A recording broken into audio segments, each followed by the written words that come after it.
So, I wanted to get Blacksmith up to 25 to talk about this video. The Blacksmith was the character that was just released. A lot of people say he's very powerful. I would agree with that assessment. If I were to rank him out of the support, I would say he's currently the second best support behind Support Ash. I still say Support Ash is the best support in the game, but a lot of people like to fight me on that. Let's talk about the Blacksmith, let's talk about what he does, and then we will get into the support team comping. There's another video I'm going to try and put out right after this. That video is going to talk a little bit about the matchmaking, the demon side of things, with the demons complaining about their nerfs, and some guides for some newer players. So first off, your starting power is a relatively interesting one that makes you quite a gamble character. It also isn't the strongest ability in the game. So your first power is called Avenging Anvil. This is your active power, and it only has a 20-second cooldown, but it requires the use of a new resource that only you can pick up called Metal Scraps. This is what you upgrade when you get your ability to Prestige 5, is you will now start with more scraps. The way this ability works is you have to collect these scraps. They drop from enemies dying, or you'll find them in the environment. They're the little green boxes. They're like ammo boxes. When you pick them up, you fill up a little meter above your ability icon. By base, you start with 20 is the maximum you can pick up. And instead of having a gun tree in your pink F tree, you get access to a metal scraps one. But you have to spend 2 points first. So you spend 2 points, then you get a metal scrap, which brings you up to 30. You spend 2 more points, you get your second metal scrap, which gets you up to 40. You spend 2 more points, you get your third metal scrap, which is your final one, which gets you up to 50. There's a color bar that indicates what the rarity of the weapon you create is. This makes it so you can see what you're crafting. The more scraps you have, the better the chance is. 2 big problems. Problem number 1, you can craft guns with this ability. This is going to bring me to your passive. Your starting passive is Weapon Master Melee. This is plus 25% melee. You are the only support in the game that has a weapon mastery besides David's nail gun, which we're not really going to talk about that because that's a gun. Meaning you're the only character in the game that is plus with melee. Instead of being minus 20, you are instead plus 25. And I have done the math on that. You are plus 25, meaning the weapon mastery is actually plus 45 because you remove your 20 minus as a support first. In exchange for all melee weapons having faster attack speed, increased damage, increased balance bar, increased dismemberment, you can't pick up guns. You can't pick up guns, you can't use guns, you don't have guns in your skill tree, you don't have gun pink F tree. Now, this makes you a very good brawler as a backup warrior. You, in every situation that you do not have a warrior, instantly become the best warrior in the game, except maybe Arthur. Arthur's better, but only if you have a sword. So, for all other weapons, non-warriors, he's the best. Which makes Avenging Anvil kind of shitty when you're saving up for a purple or a legendary weapon to drop a gun. Even shitty weapons can sometimes be better. A lot of times what I've tried to do is at the start of the game, when I don't have a good rarity weapon, I will drop like 15 or 20 scraps at the start of a game and try and get like a blue melee, just to give me something better. Gun.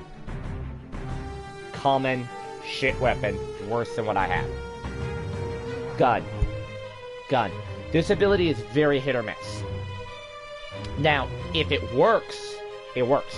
I've crafted legendary sword, legendary machete, purple lumberjack, blue nailed bat. Sometimes I drop them for my teammates. My legendary sword, I was playing with an Arthur on comms. I dropped it for him. That was great. The legendary machete, that was in my hands. I kept that. Nobody else wanted a machete. It's the best weapon that I could get. It's great, particularly early game. Problem that you have with the system is the randomness and the lack of scrap drops. Enemies only drop one scrap, and not every enemy will drop a scrap. Now, all enemies that are killed can drop scraps, even if you don't kill them, which is good. But it's still random. I think it's like a 50% chance that an enemy drops a scrap, maybe a little more, and it's one scrap. So if you're trying to save up for that legendary weapon every time, that's a lot of enemies that have to be killed, or a lot of looting that has to be done to find those scraps in the environment. Another issue that I want to highlight with this ability is that you have to find pink F in order to level this. In order to max out your scraps, you need 9 pink F points, because he levels it like the demon does, where the demon they can't put all of their points into one category right away. You can't at level 1 start working on boss as a demon. On him, you can't do the same thing, which is a bit of an unfair disadvantage if you're going to be crafting guns as well. And I don't want to talk about the prestige too much, but I do want to mention that Avenging Anvil, instead of starting with extra metal scraps, I would prefer, instead of prestige 5, you can no longer craft guns, or it gives you the option to choose between 2 weapons. Now, both of those might be broken. The no guns one could potentially screw over hunter-based teams, but to be honest, I don't care. I've had too many games in a row where I've played 7 games tonight before these streams, and in 3 of those 7 games, I crafted nothing but guns, not a single weapon. One point was so ridiculous because of the new players that have been coming in, I had to do an objective point by myself, which did not go well, with a blue nailed bat against a level 16 Necromancer, an Infernal Threat level 16 Necromancer. And before he showed up, I crafted a guaranteed blue weapon. It was a guaranteed purple weapon, the purple boomstick. That is one of the most disappointing things possible. But this ability can be very good. It's completely RNG. It's completely all over the place and mixed. So don't rely on it. Your weapon mastery, however, is very good. That being that you're just better with any melee weapon. You can literally use your fists at the start of the game on AI units to pretty decent effect, especially if you're going for heavies. If you go for heavies, you only need 4 or 5 to knock out skeleton units, I found. This makes you one of the better characters in the game for shittier weapons. You can, as the Blacksmith, you can choose to give a legendary weapon to a class that doesn't benefit as much from it, so that they're not, as hampered. Like, you can give a legendary spear to your Ed, and you can keep that common sword, because that common sword is going to do more in your hands than it does in your hunter's hands. Even though your hunter would benefit, doesn't care what he gets, giving him the better weapon keeps you alive. It's not like a clear night and day. If it was a legendary sword, fuck yeah, you're taking that. You don't have an archer, you don't have a warrior, you take that. This ability, however, means you do have a slight problem. Very difficult for you to depossess demons.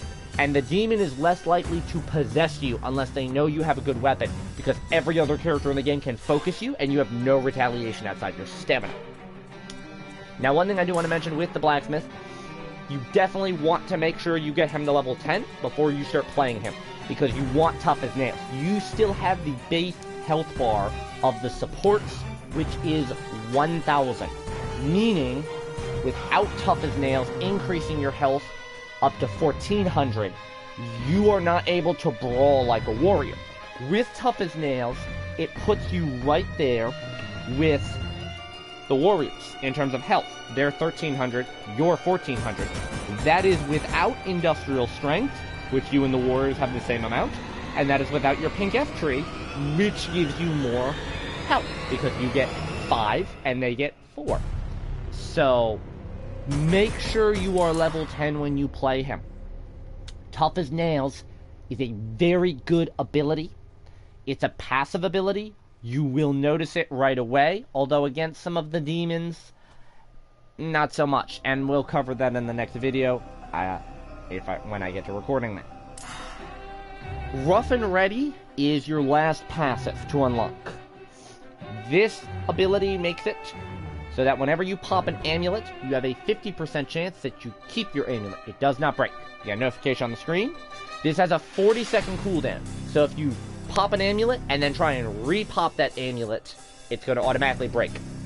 However, once you've used an amulet for the next 20 seconds, all survivors that have been hit by it will have a 10-second damage buff to their melee damage. That's not big. I honestly don't care about the damage buff. It's really just a combat tool in my opinion. If you prestige, you go up to 13% melee, which is meh, for 22 seconds, which is, I guess, better than 20 seconds. But the downside to this is that it is a 50% chance the amulet doesn't break. This puts you into a slot machine type mechanic, where you could have a run of games where you keep using that same one amulet you have at the start of the game, and it never breaks. Or you could get a game where every single amulet breaks on use. It's very finicky. It's a very finicky ability. So, it's good for shielding, but because it's not actively healing, it doesn't do much to keep your team alive unless you are playing into shield, unless you are on comms, and it also causes you to synergize with other supports, which will be the later half of the video. So for now, covering his abilities, he is a melee-focused warrior. He plays like a warrior. He has no access to guns. He's very tanky, but he has a lot of slot machine mechanics that can make him very good or very bad, depending on how you build, depending on how the game goes. For your build, you want your basic support build. Your basic support build is going to include Shemps Plus at 4. This gives you 30% bonus healing on all your Shemps. This benefits you. This benefits your allies. You actually need this more than any other support in the game does because of the fact that you have extra health, meaning a normal Shemps cannot fill your health bar from half to full without Shemps Plus. I want to mention that. If you don't have this max, you are not going from half health to full health of one Shemps. Next up, you want to build First Aid. 1 point is your minimum. Artful Dodger, 1 point is your minimum. First Aid is to open up the rest of the tree. Artful Dodger is to give you an extra dodge, bringing you up to the standard 2 dodges. Next up, you want the Pocket Shemps Cola at 2. This increases your carrying capacity on Shemps from 4 to 6. This is mandatory for all your supports in my opinion. Packing Pop at 2. This means you now start the match with an extra Shemps, going from starting with 1 Shemps to starting with 3 Shemps. Again, this is mandatory on all my supports. And Industrial Strength at 4 to give you the extra tank power. Again, this is mandatory on all my supports, although more so on him, to make him into the beefcake that he is. This is your basic support build right here. All of your supports should run this build no matter what. So, how can we diversify with the remaining 11 points? What is it that we need to focus on? Well, my normal strategy is to try and build around what the character is best at. So, for character such as Pablo, I usually try and build him into either his stealth or his gun. If you look at this, I've built him into gun here and maxed out First Aid. If you look at David here, I've maxed David into gun because he has the nail gun mastery. If you look at Cheryl, I put Cheryl into fast forward because she's going to be playing with her team most of the time. And on support Ash, I've put him into melee because he is going to be using melee for his heal. Now the Blacksmith has a few ways you can go. They all have some inherent drawbacks, so it's ultimately going to come down to your play style. You could go for a kind of a basic build where you say that the weapon mastery isn't is good enough. You don't want extra melee. And your shield ability is good enough. You don't want the extra shield. You can build this very similar to Cheryl. If that's the case, put another point into Artful Dodger. Put 2 more points into First Aid. Put 1 point into Good Karma. 1 into Long Life. 1 into Fear. 1 into Arcane. 3 into Fast Forward. Your remaining point you can kind of go wherever, which I would either go with Good Karma, or in this case, Deep Pocket Amulet's pretty good. The build behind this, you could do something similar as well if you want to take the point off of Artful Dodger, put it into Deep Pockets. This works as well. The design of this build is to make you into more of a traditional support. One of the things the Blacksmith does very poorly is straight healing.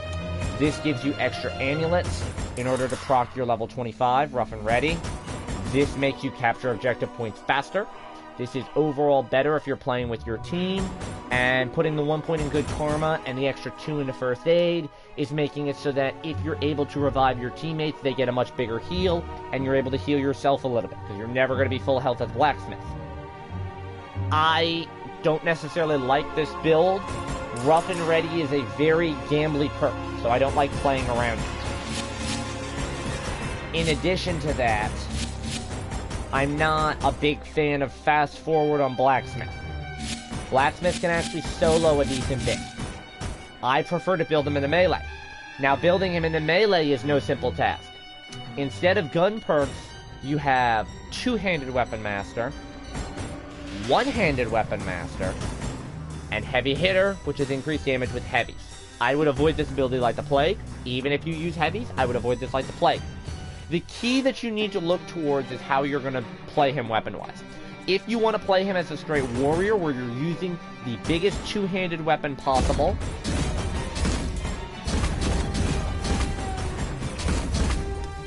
this is something I would build. This is my minimum build right here. And the remaining 2 points, you can kind of go where you want. You can go to Last Word if you're looking for maximum two-handed damage. You can go into a point into Artful Dodger and a point into Good Karma to get some sustain back. This brings your two-handed weapon damage up from 25 to 40 and 55. So you're at warrior level damage. I don't like this build. If you want to build into... If you don't want to spend those points, you can build into this. This brings you to 40%, and this covers both of your one-handeds. One-handed and two-handed. And your remaining points, you can go like this if you want to build into the amulet. Good Karma for a little more sustain. I think Good Karma is always a good one-point type fill-in if you're looking to fill in 1 point. I personally am not running this build, believe it or not. The build I am running is this right now.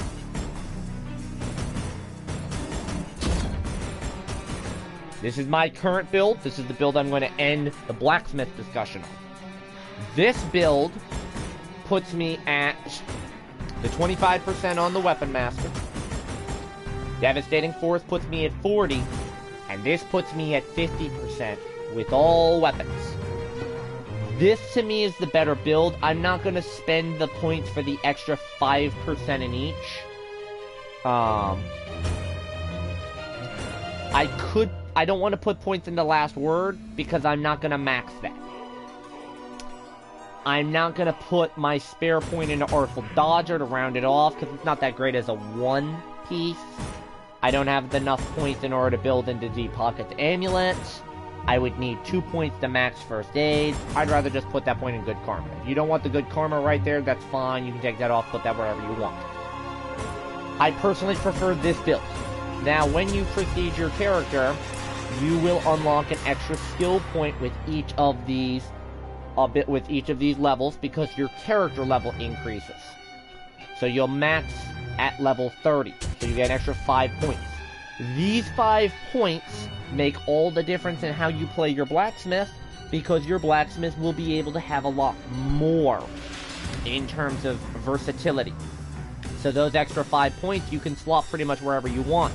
You can dedicate your 3 points to Amulet, still have 2 points left over, you could put those into the Weapon Masters to max them. You could put the point into Artful. You could put a point into First Aid. You could put both points into First Aid and leave Artful. There's a lot of options. If you don't want to build the Amulet tree at all, then you can put 2 into First Aid, 1 into Artful, 1 into each of the melees. If you don't want to go for the Amulet at all, you could put 3 into the Last Word, still have 2 remaining leftover points. He's a character that has a lot of build potential, but it all depends on how you want to use him. Now, because he plays as a combination of a warrior and a tank, this part of the video is going to be a little bit of a guide to the other 4 supports and how to team comp them. So you need to understand what they do. Ash and Pablo are the 2 that are most proficient in a specific weapon category, with Ash being a melee healer, and Pablo is able to use guns without detecting the demon. This doesn't make him better with guns, but it means he can use guns when other characters shouldn't. So I tend to spec him in a gun. David has nail gun mastery, which really only comes up if you find a decent nail gun. Blue or better, otherwise it's pretty generic. And Cheryl has no combat benefit. Previously, you only ever want to run 1 support, because if you run multiple supports, you are now losing damage across the board. Hunters lose damage for melee, sure, but they get gun damage. Warriors deal more melee damage, sure, but they lose gun damage. Leaders, they have no weaknesses on damage. Supports do. So if you look, bringing 2 supports would be worse than bringing an extra of literally any category. Because if you have 1 support and you bring, 2 warriors and a hunter, you have a lot of damage. If you bring 1 everybody, you have a pretty balanced lineup. Even if you brought a hunter and 2 leaders, you wouldn't be lacking damage because your leaders help make up for this. 2 supports is pretty much a death sentence most of the time. The Blacksmith changes this, because the Blacksmith now takes up the 2nd warrior spot that a lot of players said was mandatory. The Blacksmith can still do some support duties while also dealing insane melee damage. The downside is you never want to run him into a 2 support, 2 warrior lineup, because now nobody's dealing enough gun damage. If you are bringing 2 supports, you need a hunter and a warrior and a leader, or a leader and a hunter. And your 2 supports should be a Blacksmith plus literally anybody else. Everybody does have synergy. Support Ash melds well with Blacksmith, because the Blacksmith can take 2-handers, Leader Ash can take 1-handers. He meshes well with Pablo, because Pablo can drop shields for the Blacksmith to use with Rough and Ready. David doesn't quite work that well. David really only benefits from the nail gun and Soda Pop for the damage reduction on the heal. Meaning David's the primary healer, the Blacksmith is primarily a shielder. Cheryl's in a similar boat. Cheryl doesn't work well, because she's the primary healer, who's going to be primarily a shielder and a combat. So he's basically only going for heals and revives whenever Cheryl goes down. This is how the supports generally tend to work together. I've seen people before run Cheryl plus any of the other ones. It doesn't work because Cheryl's such a liability in combat. Now in terms of how you run Hunter lineups. Previously, with just these 4, Cheryl was your main support. She could work in pretty much any lineup as long as you had at least 1 warrior, because she needs to pair up with a warrior for the tank power. A multi-hunter lineup doesn't work. A multi-hunter lineup where you ran 2 hunters or 3 hunters, you want support Ash all the time because he's your tank. Now you have the option of the Blacksmith, but you could also put the 2 together. Support Ash works best in the multi-hunter lineups as your team's tank. He works well in multi-warrior lineups because of the fact that he can be right there in the thick of things helping brawl. He doesn't work with multiple leaders. He works well with a balanced lineup of 1 of everybody, but if you run a leader plus 2 others, I wouldn't necessarily run him, unless you're running Arthur and 2 warriors. Arthur and 2 warriors is pretty good with support Ash. But if you're running Ash or Annie with, 2 warriors, 2 hunters, I would not run support Ash. Pablo works well in multi-warrior lineups all the time. He also works well in that same Arthur +2 warriors type lineup. Because he generates shields for the warriors, and he's using the gun, the best gun available behind maybe Arthur, so that he can take advantage of stealthing on the gun. He does not work well in multi-hunter lineups because he wants a good gun. He's kind of a liability in melee combat.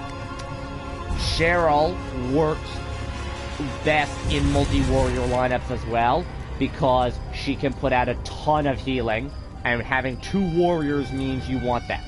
Cheryl is a character I would avoid for a one-of-everybody type lineup, because she puts out more healing than the team necessarily needs. I also avoid her for multi-hunter lineups, because she puts out more healing than the team needs. Those lineups, David, in my opinion, is the best for that. David works best with multi-leaders, where they can take down objectives faster if they're playing together, and he can keep the objective covered with his active ability, making it harder for the demon to win. And he has the damage reduction to kind of make up for the lesser damage. Depending on multi-hunter lineups, the damage reduction is clutch, even with after the nerf. So, in terms of your team comping as a support, this is what I would generally recommend.